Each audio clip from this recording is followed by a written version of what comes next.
I tell leaders all the time, you're never going to get noticed because you're pretty good at a lot of different things. That's so true. The people that get noticed and break through are the people that are extraordinary at one big thing.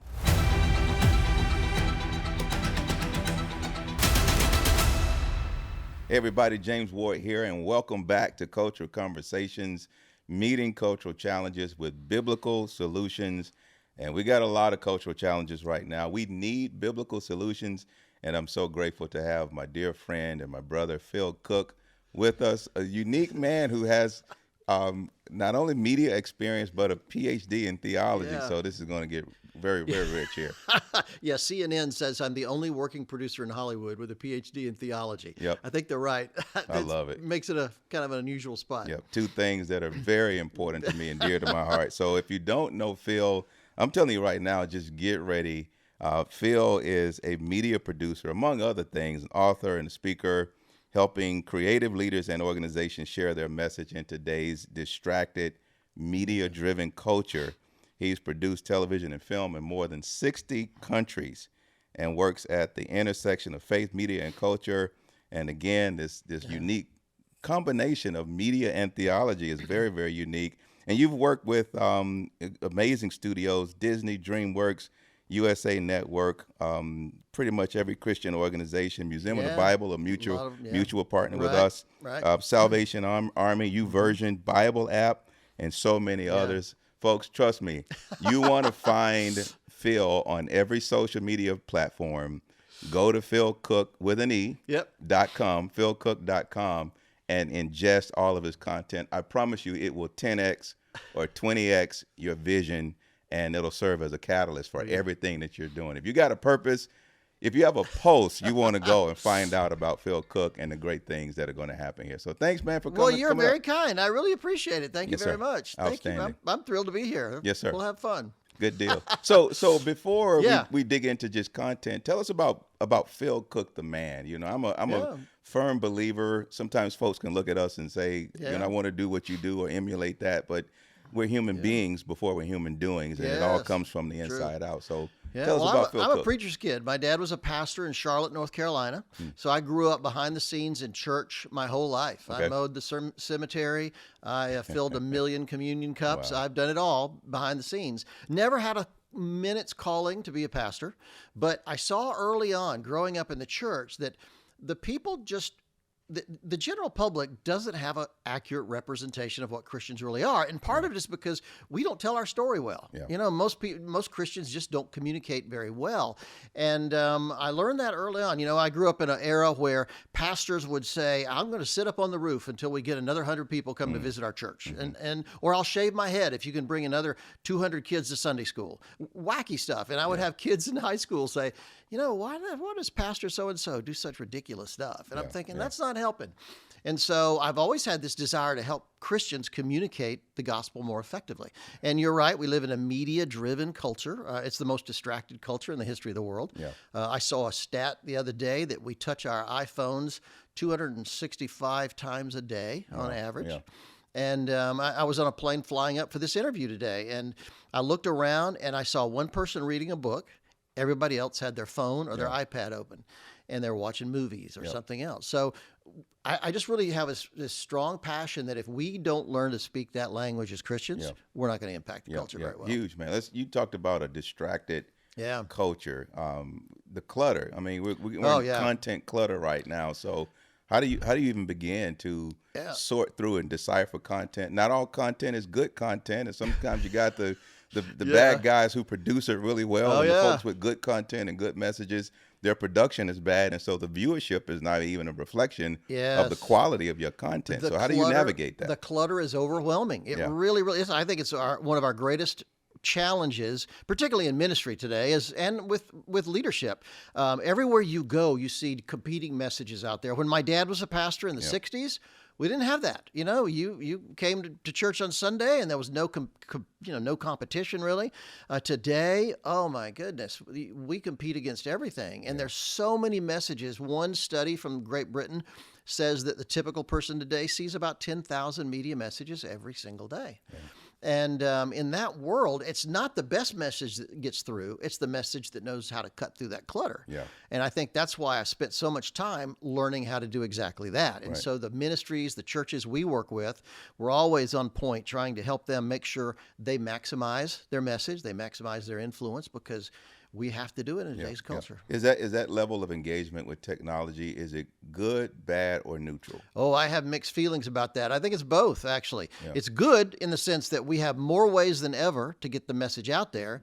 It's bad in the sense that, I see every day statistics about kids encountering media. I think now kids as young as 9 are encountering pornography, mostly on their parents' phones, or 9-year-old kids are getting phones now. It's interesting that the tech titans like Bill Gates and Steve Jobs never let their kids have phones until they were grown. Right. They knew the dangers there. You even hear about the Chinese not letting their kids Yes. use TikTok. Yes. I was at the Sundance Film Festival a few years ago in Utah and saw a fascinating documentary that was Chinese about kids that get addicted to technology. And their parents have to have them kidnapped and taken to a camp where they get them desensitized. Right. And these kids go crazy when they're not around their phone or their iPad or their computer. They're gaming. They just go crazy. So I really saw firsthand how serious the addiction is for kids. Yeah. We use the vision, and this is where I love being able to, have you put on your theology hat, the vision of Daniel and his friends. I often say they were in Babylon, but Babylon was not in them. They had deeper convictions. They referred to their Hebrew names, not their Babylonian names. And so it seems like the only way to navigate through that distraction, through that culture, which I think is a huge tool for the enemy for deception. We got to build better kids and build better people be able to deal And we've got to with be intentional. I'm just stunned at the number of parents that don't have web filters on their computers at home. I never allowed my kids to have a computer in their room or a TV in their room. I wanted it out in the open where everybody can see what you're doing. And I don't allow, our grandkids now are going through the same thing, and we're not going to give them a phone. We gave our granddaughter a watch that she can call her dad if she gets in trouble somewhere at school or someplace. But other than that, we're limiting it. I'm enjoying this because you're pastoring right now in the sense that an industry that you're in, that you're a leader in an industry, but yet you're managing that industry in a way that there's no compromise concerning the quality of your family. That's really, no compromise at all. That's so true. And we have, and it's a battle. I'm not going to, it's a battle. Every day it's a battle, but it's out there. And I think our families are just too important not to fight like this. And so I just wish parents would be more intentional about technology in their kids. And I wish more pastors were more intentional about teaching their congregation about this. I think there's so much we could learn. It's interesting that Paul used the technology of his day, which was letters, to build the foundation of the church. And then in the 1500s, this obscure monk nobody ever heard about named Martin Luther discovered publishing and became, he completely changed the publishing industry and became the most read author of his time. And so I think it's interesting at the turn of the last century and at the turn of the 20th century, the American Bible Society in New York had 7 steam-driven printing presses. They had more than the New York Times had. They had more than other newspapers and printing houses had. But they were serious about using technology of the time. That was state-of-the-art printing technology for making Bibles. And I think we need, if we're going to be serious Christians in this culture we live in today, we need to seize technology instead of letting it seize us. I want to talk about the digital revolution. But as I'm listening to you, the safety is learning how to do it well. In other words, you sometimes have, parents or grandparents or even pastors who are technology shy, don't think that they can keep up. The more you educate yourself, the better you're able to manage it and to protect your family and protect values. It's so true. I grew up in a gun culture, in the South in the 60s and 70s. We would go out shooting, and in fact, some high schools I remember had a shooting club. They had a gun club in the high school. And boy, that world has changed dramatically. But it was a matter of learn how to use it safely. It's going to be around. Your dad's going to have a gun somewhere, so learn how to use it safely. And I think learning how to master something is really the key to safety these days. So I mean, without question, I think the digital revolution is far greater than the industrial revolution. You've seen the phases of media change over the last few decades. Where are we going? Where do you?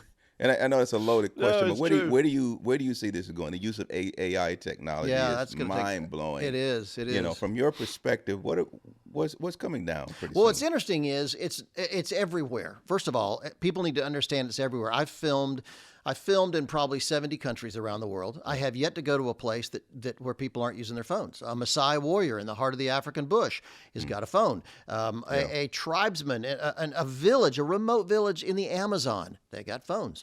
Nepal, you go as high as you want to go in Nepal, they got phones. Wow. So everybody's using it. So that it's a global phenomenon that's quite incredible. As far as where it's going, boy, if I knew that, I'd be a billionaire. I wouldn't be sitting here talking to you. I'd be on an island somewhere. Right. But it's a big issue and a big question because it's going to be an interesting ride. We don't really know. I agree with you 100% that AI is changing everything. I mean, I've been tracking that recently and experimenting a lot with AI myself.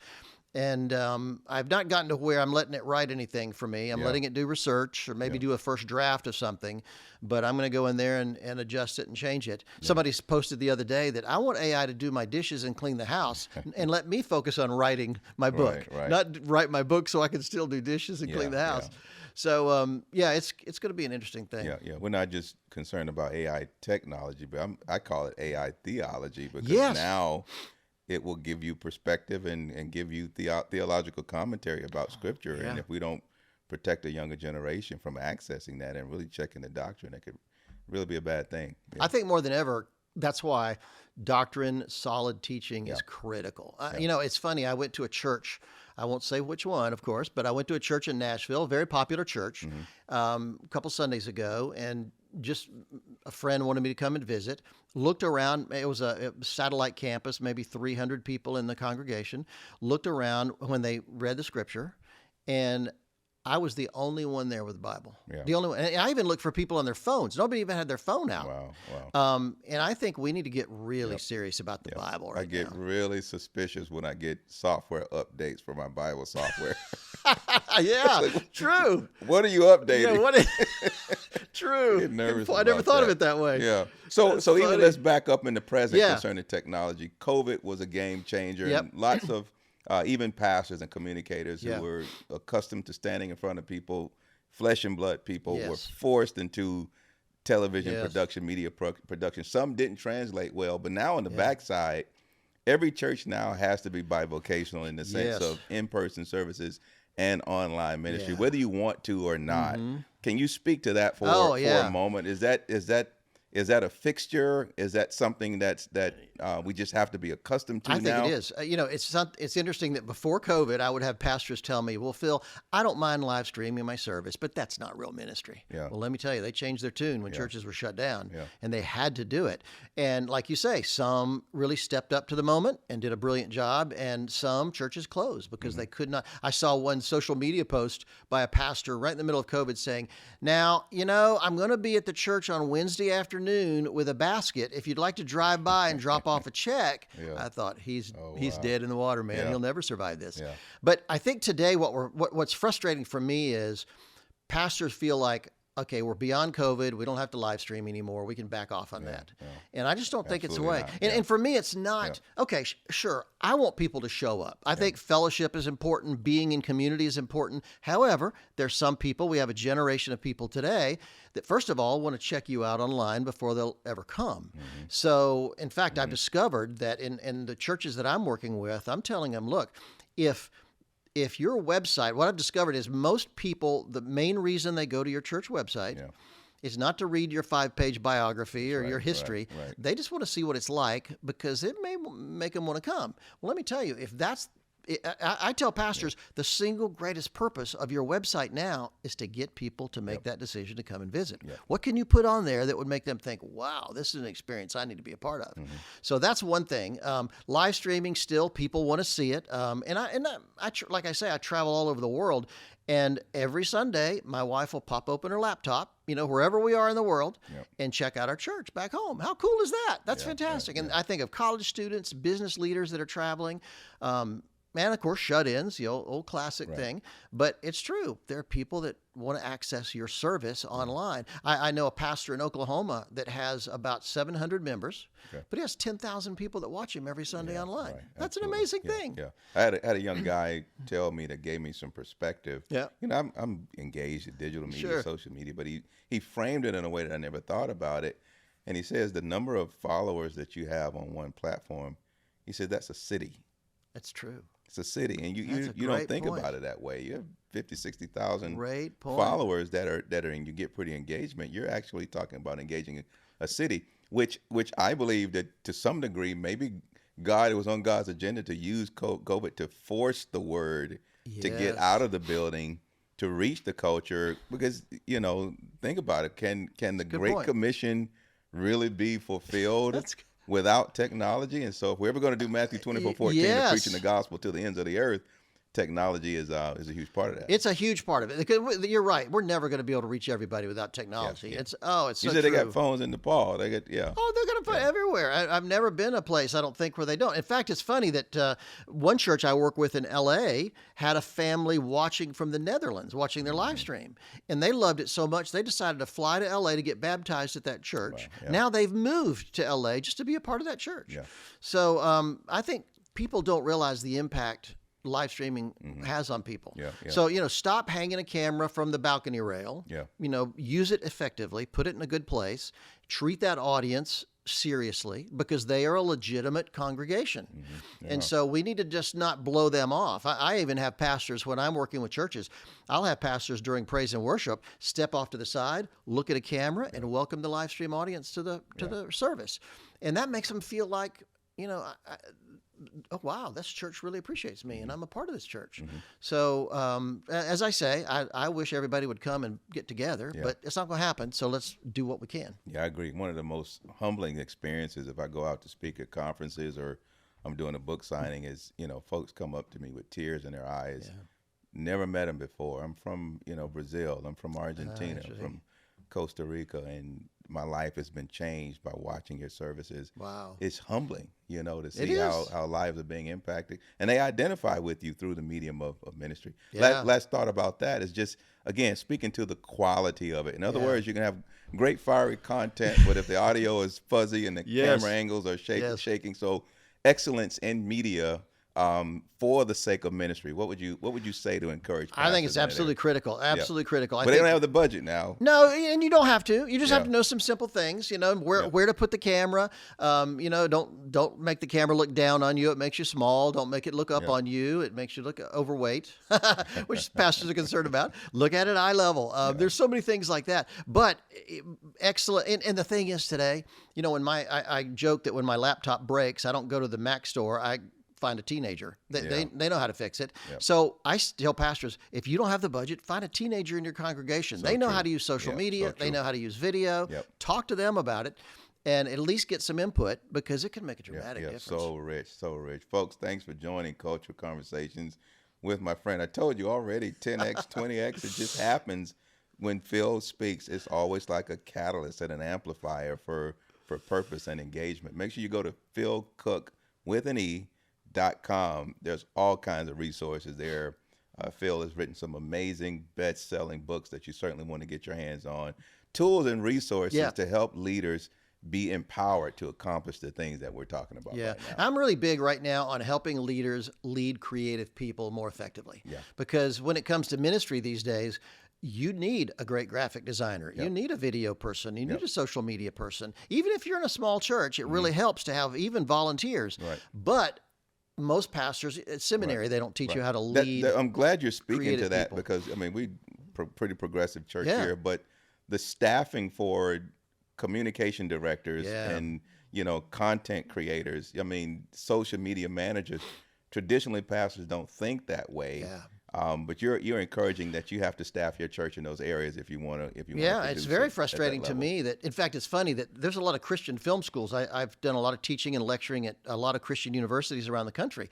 And when they do have film departments or video departments or media departments, they're training up kids to go to Hollywood, which is great. I'm okay with that. But most of them end up at Starbucks. I think they should be training kids to go to work as media professionals in churches. There's always been that thing in Hollywood that when people won Grammy Awards, they would say, I got my start singing in church.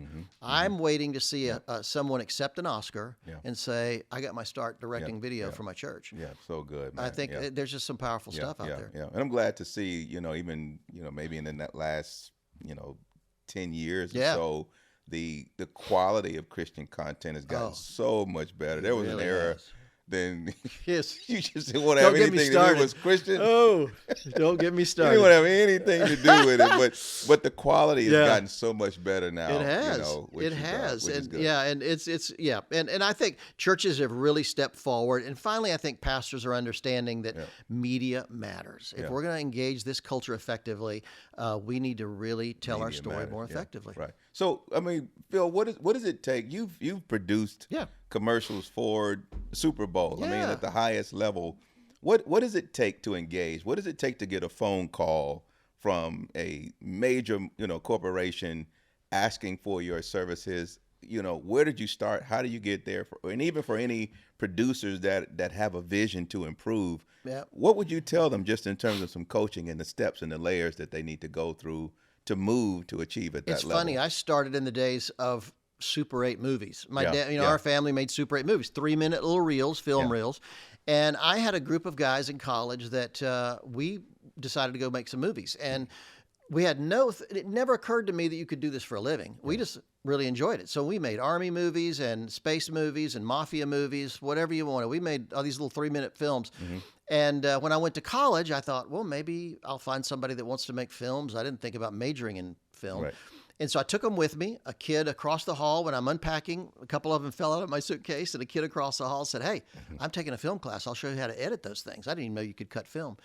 And he took me down. We did. I met the film professor that night. He looked at my little movie. He said, man, I got kids taking 2 or 3 years that don't do this well. Could I show this film in your class, in my class tomorrow? And I said, sure, if I could sit on the back row. So I did, and he showed my little movie, and it was nothing to scream about, trust me. But he showed my movie, and at the end of it, they discussed it. They talked about it, and this thought hit me. I've never had such a crystal clear moment of revelation before or since that if I can do something with a camera that makes people talk like this, this is what I'm supposed to do with my life. I was a music major at the time because I played piano. That was a job description when you were a preacher's kid. And I changed my major that day, and I've never, ever looked back. Now, I went to Oral Roberts University that had a pretty sophisticated film department, and this is back when Oral was alive and doing primetime TV specials. So I got on the crew I was moving sets around, setting lights, doing whatever I could. So I really worked my way up. And I encourage people, get a job, at a local TV station or an advertising agency or a church. Volunteer at your church and run camera. Learn. I've got, put it this way, I've got churches that I've worked with over the years that we train volunteers who are now professionals in their city. We went to Miles Monroe's church in the Bahamas years ago. He asked me to come down and train his team. They had a girl that wanted to run camera. They said, don't, just ignore her. Don't pay attention. She's not got any talent. Well, I noticed she did, and I started working with her. Now she's the highest paid, one of the highest paid camera operators for sports television in all the Bahamas. And so a church is a great launching pad for your career if you take it seriously. So I'm a big believer. If you can go to college and study it, great, but it's not life and death. I just say get out there and start making things. If I could change something about my career, it would probably be earlier. I would have taken more risks and created short films, independent films. I wish I'd have done that sooner. So, I mean, I'm sure you could talk extensively. You just mentioned a few moments ago talking about you discovered your purpose. Yes. And you wrote a book, One Big Thing. Yeah. And you talked about discovering what you were born to do. Yeah.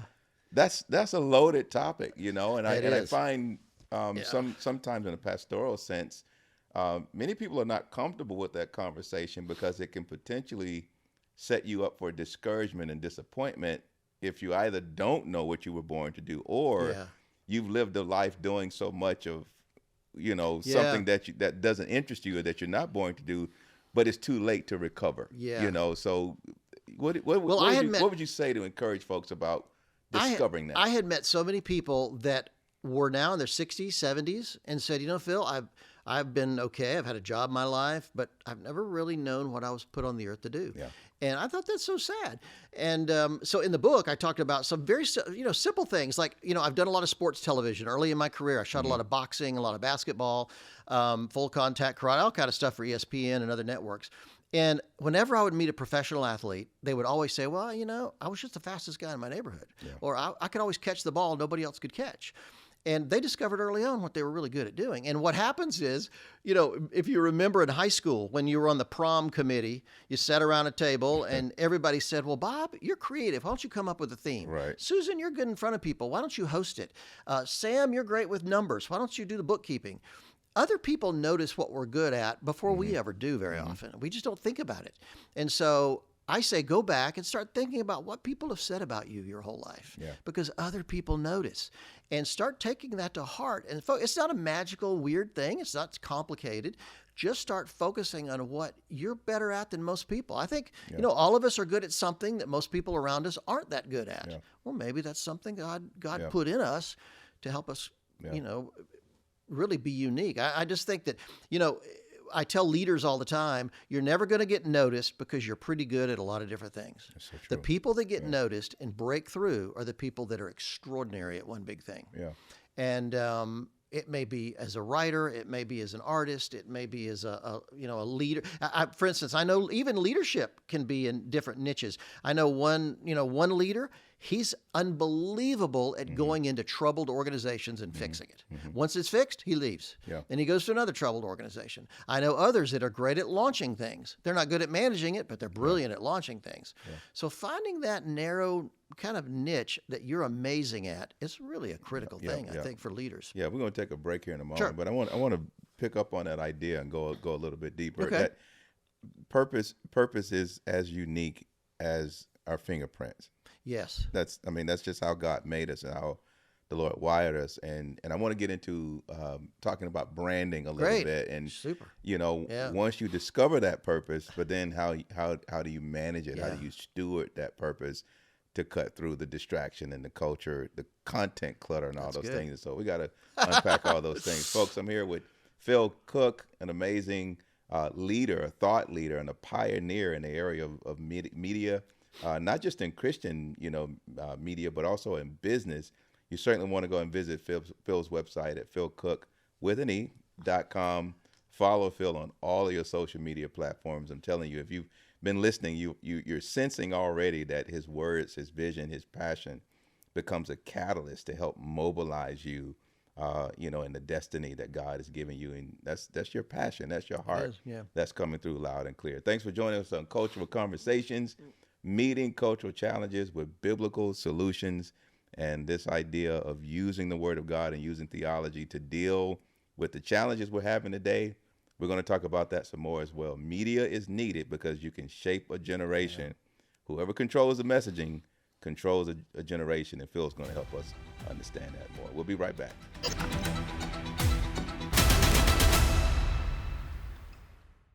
Friends, I want to thank you for supporting Cultural Conversations podcast, Meeting Cultural Challenges with Biblical Solutions. My aim is to restore the art of respectful dialogue in dealing with the tough issues of our day from a biblical perspective. To see and listen to more great talks and interviews with interesting, inspiring, and intelligent people, visit tlnmedia.com/cultural conversations. And be sure to subscribe, like, and share our content with as many people as you can. It helps us out and helps us to help you by bringing you more great content. Thanks for your support, and thanks for watching. In the heated climate of hatred and division, we need people who live life from the inside out, who function like thermostats to change the environment. Zero victim thinkers are thermostats who act and never react to the environment. Victim lenses can also serve to create a self-defeatist attitude.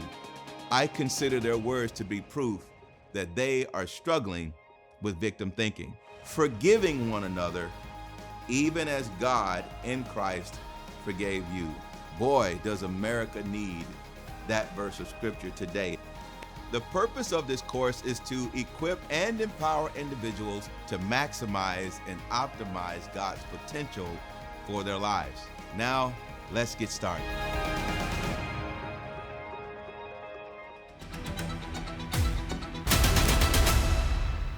Hey everybody, welcome back to the second half of the program here at Cultural Conversations, meeting cultural challenges with biblical solutions. Here with a dear friend that we just connected years ago. And sometimes you meet people and it's like, you know, you're supposed to be together and working together. And I'm so grateful that Phil Cooke has come on up to Chicago to hang out with us for some time. And we sat down to talk and share the wisdom and just share some insight about what's happening in the media space, what's happening in the business space, what's happening in the world. And we left off talking a little bit about purpose. Everyone has a purpose. God communicates that in Jeremiah chapter 1. And this idea, I think that purpose, again, is as unique as a set of fingerprints. Could you speak to the idea? Sure. I believe that the greatest and the worst thing that ever happened in the world is people. That's true. So people, when the enemy wants to bring destruction, he raises up people. But when God wants to bring about salvation, he raises up people. He works through people. True. So what would you say to those who are maybe not keen on figuring out their purpose, not understanding that they are part of God's solution, they are part of God's plan of salvation, to actually bring about a change in the world that we desperately need right now? Well, I deal with leaders for a living, mostly creative leaders, people who are pastors, ministry leaders, nonprofit leaders who really have a powerful message they want to share with the world. Mm-hmm. And it could be an artistic leader. It could be, a writer, producer, director, those kind of things. And I learned early on that part of the problem with this distracted culture we live in is that it's really hard to get noticed. It's incredibly difficult to get on the radar. It wasn't this way 50, 100 years ago. It's really hard today simply because there's so many movies out there, so many television programs, so many churches, so many pastors, so many books. How in the world do you stand out and get noticed? One of the things I started noticing, as I said earlier, was you're not going to get noticed by being pretty good at a lot of things. You'll get noticed when you become known for what I call one big thing. And, it's for years and years and years, the woman that owned the most Grammy Awards was not Barbara Streisand, Aretha Franklin, Beyonce, Celine Dion. The woman that had the most Grammy Awards for decades was Alison Krauss, the bluegrass player, because she so dominated her niche that every year when they announced the Grammys, she walked off with all of them. And I learned, and now she's gotten so famous because of that. She's done a rock album with Robert Plant. She's done a classical album. She can do anything she wants now because it's made her so famous. So I've discovered that instead of trying to be all things to all people, my pastor for many, many years in California was Jack Hayford. I've heard Jack preach 1,000 different sermons, but if you cut Jack, he bleeds worship. He wrote 5 worship books. He wrote 100 worship songs. He led the worship in our church. We never had a worship leader. He led the worship. He was a horrible singer, but he's a brilliant worship leader. Whatever he preached on, it could be forgiveness, family issues, finances, revelation, whatever. He did it through the lens of worship. So I tell leaders today, find that thing that you wake up thinking about in the morning, you go to bed thinking about at night. What are you most driven? If I put a gun to your head and said you could only do one thing for the rest of your life, what would it be? And then start thinking about, okay, how do I live through that? That's the purpose for my life. And so it doesn't mean you live in this narrow thing. It actually expands you a lot because, like I say with Jack Hayford, he's preached on a million different topics, but he does it through that lens. And I've just discovered that that's what puts people on the radar and gets them noticed in this exceptionally distracted culture we live in today. Right. So you're setting up this talk and this idea of branding. Yes. For years, I think branding was considered kind of a curse word, a dirty word in a ministry setting. I read a scripture, Romans, I think 16:25, that really helped me put this in perspective years ago. And it's in that passage that Paul says, God will establish you through my gospel and the preaching of Jesus Christ. And I thought to myself, wait a minute, what does Paul mean, my gospel? My gospel. Isn't it the gospel of Jesus Christ? Of course it is. Yes. But Paul says, God will establish you through my gospel Yeah. and the preaching of Jesus Christ. And we see God using Paul's personality, Yeah. his brand, the epistles of Pauline, the theology Yes. of Pauline. Paul never claimed to be Jesus, but the Lord used his personality, the way that God wired him Yes. to mobilize the gospel. What would you say Absolutely. concerning that idea of brand, and how do you use it and not shy Yeah. away from it? For the person that says, you know what, I'm just kind of behind the scenes. Right. I don't want to draw any attention to myself. I just want to give God the glory. What do you say to individuals like that from a leadership perspective and the need for their influence and as light in a very dark world? Well, think about when, we're talking about pastors and teachers here for a minute. Think of all the teachers and the pastors you know of and the ones you particularly like. You probably like them. They're all preaching the same gospel. Yeah. They're just doing it in a different way. They're doing it in a different style. They're doing it, some guys are real men's men, outdoors guys, and they kind of preach from that perspective. Other people are really passionate. I had one pastor in the Midwest that had a thing for reaching men. He really wanted to reach men with the gospel. So he would do commercials on local television in a hard hat at a construction site and talk about rebuilding your life. He wanted to tailor his ministry to try to reach the target audience he was trying to reach. So sure, certainly you can go just preach the gospel, but I've discovered that people who discover, okay, what is it about me that makes me different from everybody else? What is my passion, my expertise, my experience, my background? What are all those things? My dad was a pastor, but he also fought the Japanese in World War II in the Pacific Theater in Guadalcanal in the Solomon Islands. Then he became a Golden Gloves boxer. And then he became a pastor. And so he had an interesting route, but that made him really unique and different. His take on the scripture was quite different. So I just think find those things that you're super passionate about, that you love, and lean into that. Don't be afraid of that. People love to follow people they like. And there are people that like Joyce Meyer. There are people that like Billy Graham. There are people that liked, that like all kind of different people. T.D. Jakes. There's all kind of just, in my career, you see the following they have. They just like their take on things. So I would say take the time to sit back and think about, okay, how am I different? Paul was that way. You're exactly right. In fact, I've been reading recently the Gospels, and you look at the different take each one of those writers had on the same story. true. They're telling pretty much the same story of Jesus' life and ministry, but they're dramatically different.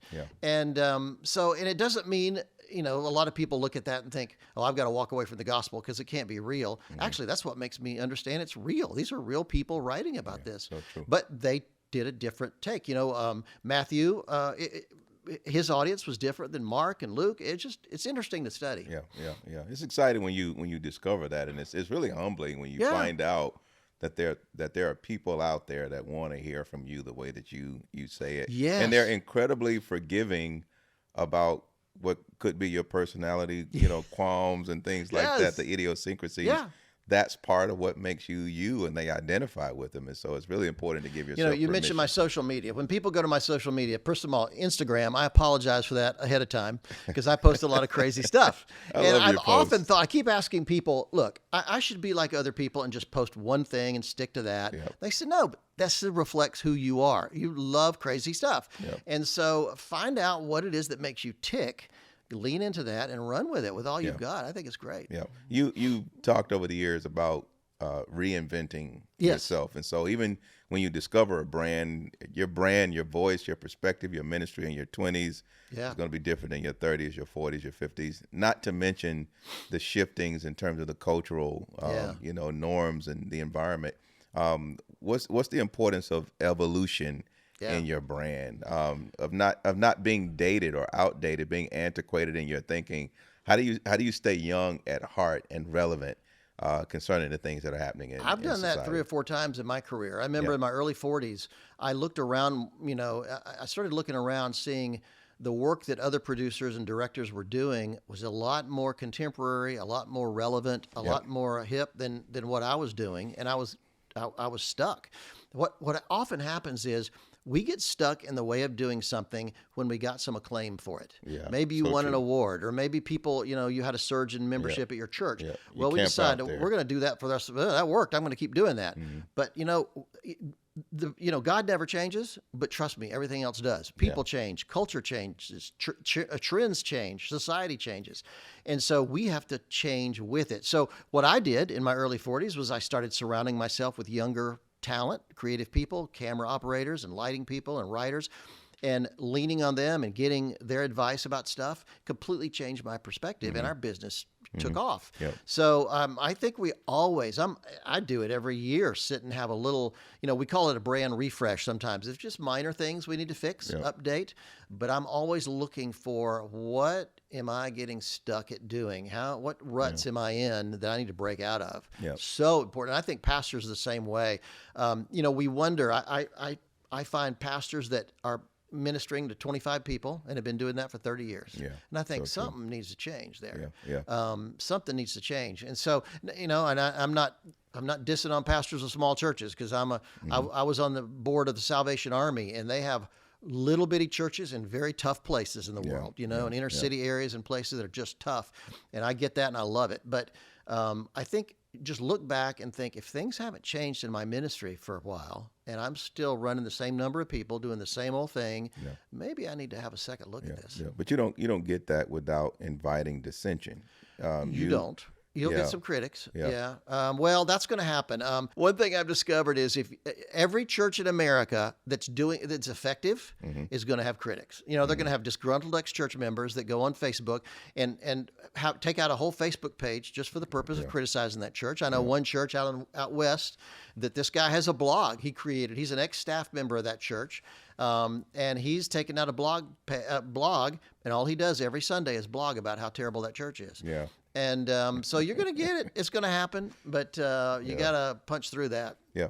So talk a little bit about strategy. You're big on strategy planning. In other words, if you're going to navigate, reinvent yourself, be forward thinking, you got to be keen on strategy and checking trends, reading data and things like that as well. I worked for a television ministry many years ago where the pastor would come in on Monday and tell me what his barber told him he liked about the show. And so he'd want to change the whole show just because of what his barber liked. And, you have a mother-in-law, a person that loves what you do, but you need to be hearing from more people than that. So number one with strategy is you need to talk to a number of people. Surround yourself with people who are very sharp, very intuitive, get what's happening in the culture, and get them involved in that conversation. And, the old saying about, if you don't know where you're going, how will you know when you get there? You got to have a vision for where you want to go.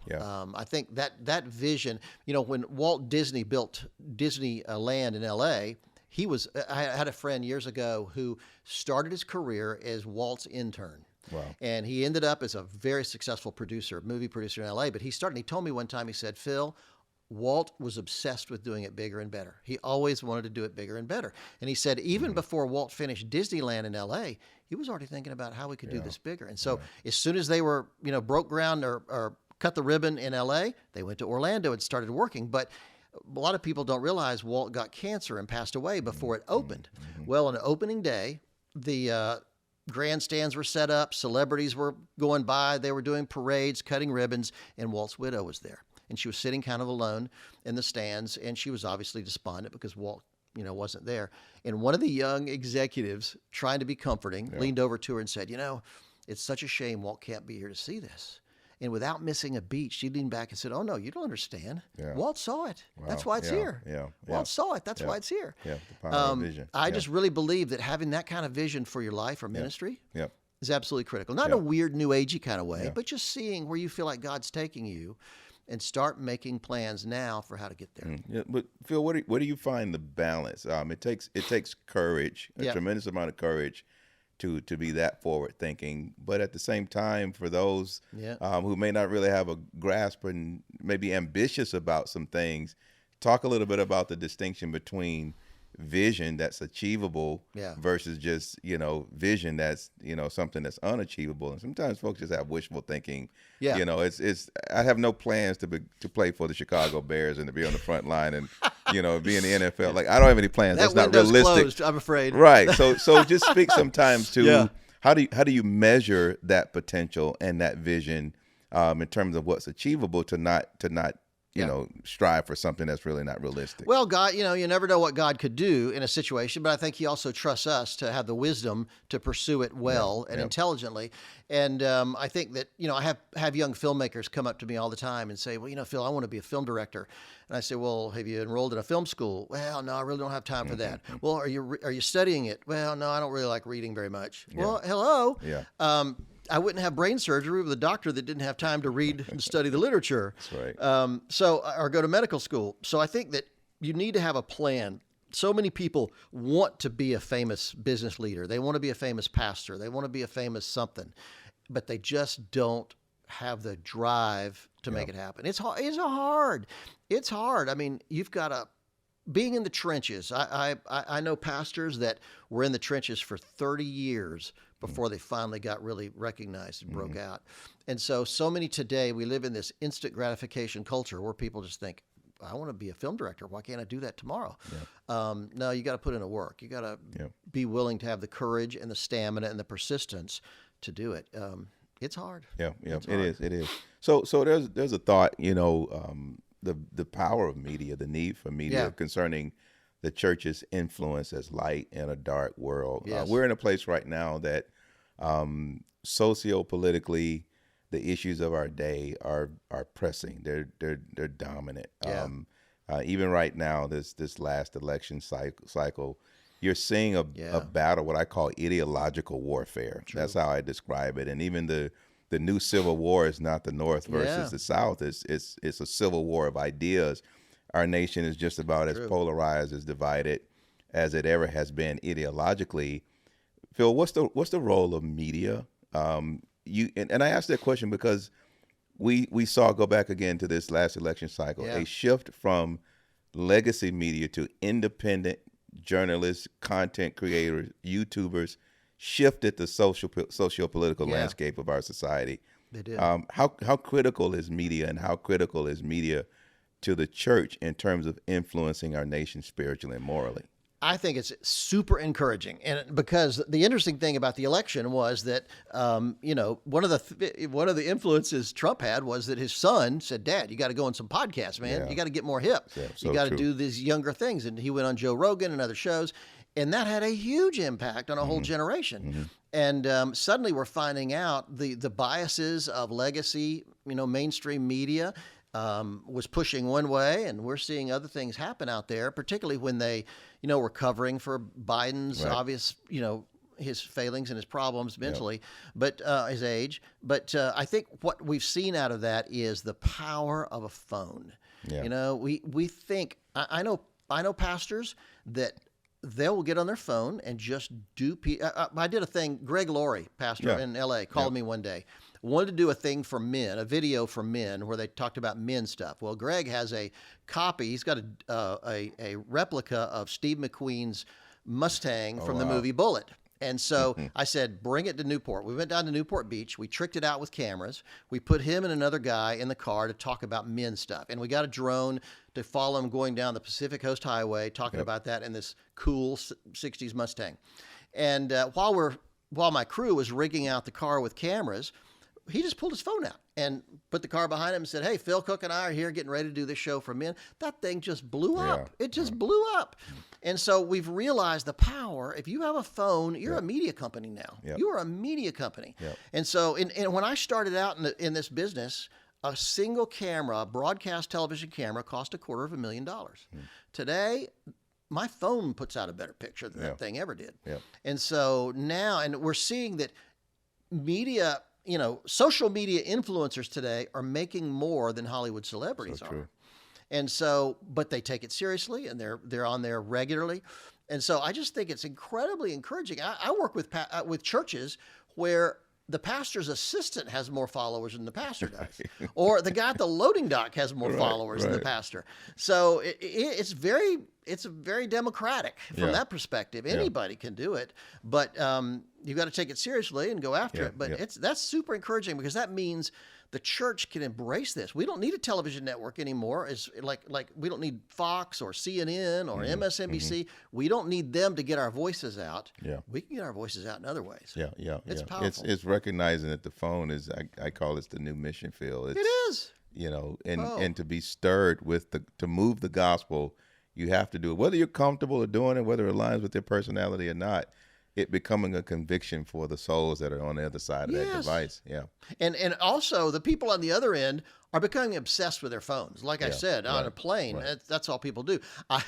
It's funny, if you go on YouTube, you can find videos of people so obsessed with their phone, they get hit by cars, they fall into ditches, they run into signs. We were filming in Berlin, a few years ago, and a guy was so obsessed with his phone, he walked right into a canal. Yeah. And I see it happen all the time. And I'm told some cities in Europe are experimenting with padded utility poles. Yeah. So many people are hitting it. And so, in fact, I think I've heard the legislature in New Jersey and Hawaii are discussing outlawing texting while walking. It's become such a thing. Right. So I'll tell you, this is the moment. This is the moment. People are looking at their phones all the time. Let's get a message of hope out there. Get them saved before they walk off the cliff. Those last few seconds.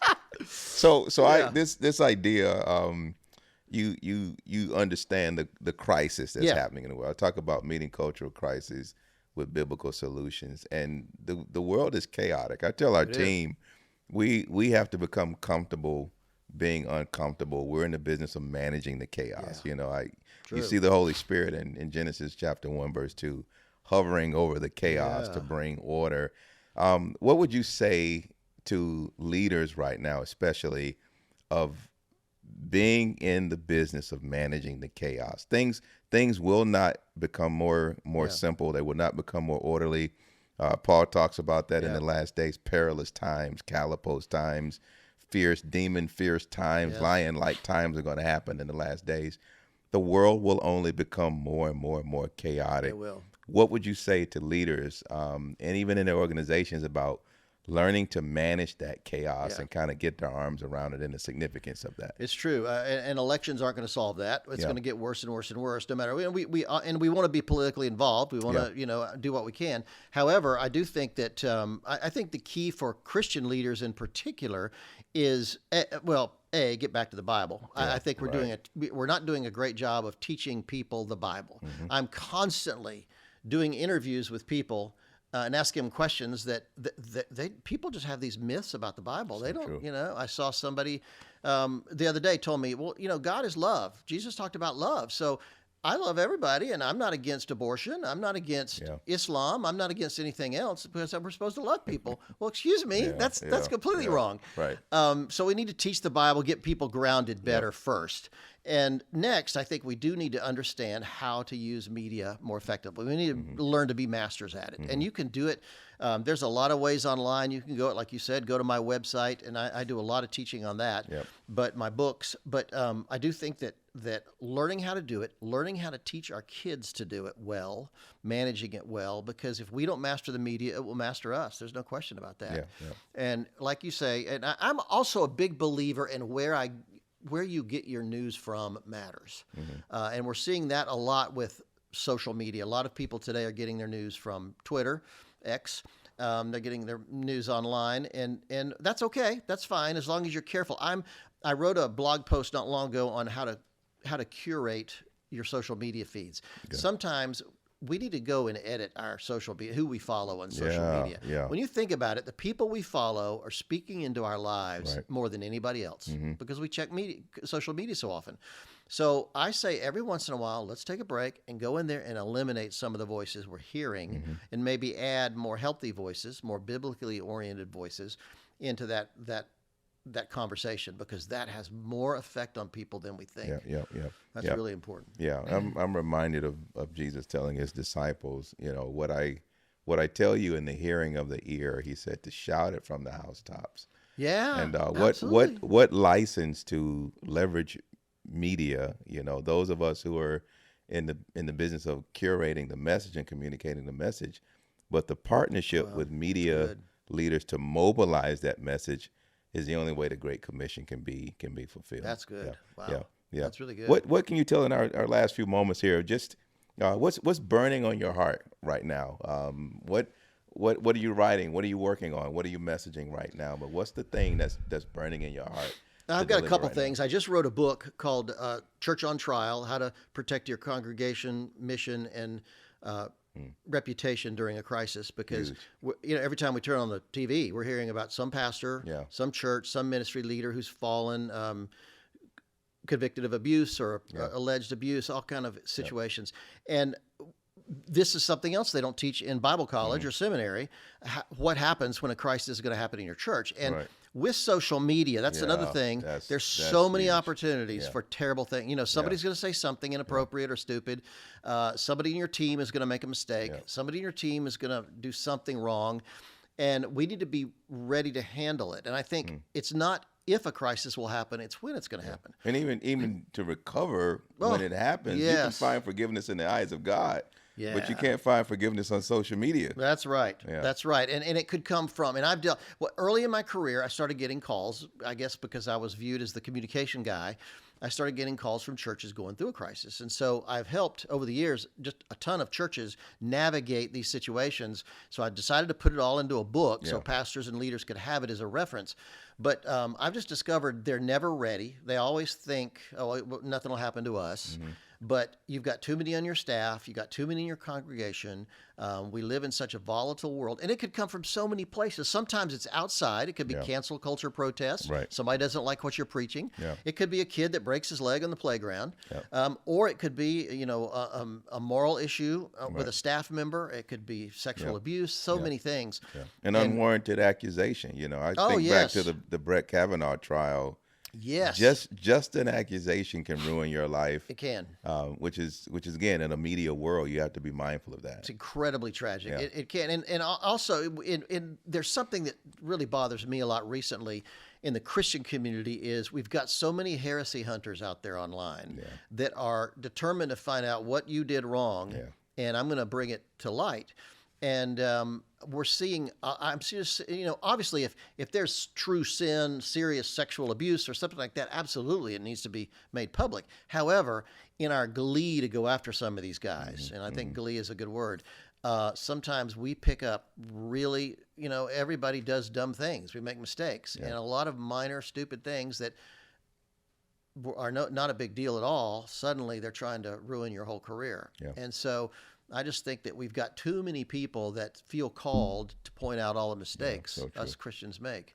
And I think that's a mistake. Right. All right. Phil, we can do this all Oh, day, it's fun. man. I know. I'm grateful to It's fun. We spend gotta do some this time again. with you, man. I'm so grateful for your expertise, great. friends. Go. I'm telling you, go to philcooke.com. That's Cook with an E. Go to philcooke.com. Phil has tremendous resources and videos and content that's going to help empower you to scale your vision, to scale your brand at a time that you are needed in the world. The Lord put something unique and distinct on the inside of you, again, as unique as your fingerprints that only you can do. Phil, before we go, Phil, would you take some time and pray for our listeners today? Sure, happy to do it.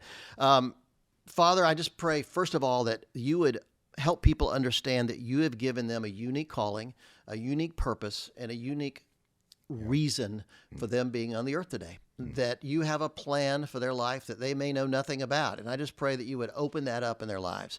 I just pray that you would help them see the calling that you have for them. And it's probably greater than anything they could have ever hoped for, anything they could have ever dreamed. And I pray that beyond all of that, you'll help them see that there is something out there for them to do, and that they will pursue that with everything they have. And because I think if we're going to make an impact in the culture today, we need to pursue it with everything we have. Father, thank you for this conversation. Thank you for bringing this to light. And I pray you'd help us all continue to be better examples of what you've called us to be. In Jesus' name, amen. Amen. Good deal. Thanks, folks, for joining us again for Culture Conversation. Looking forward to seeing you next time. Phil, thanks so much, my friend. I've enjoyed it. This is great. Really an honor, sir. Anytime. All right. Bless you. We'll talk to you soon.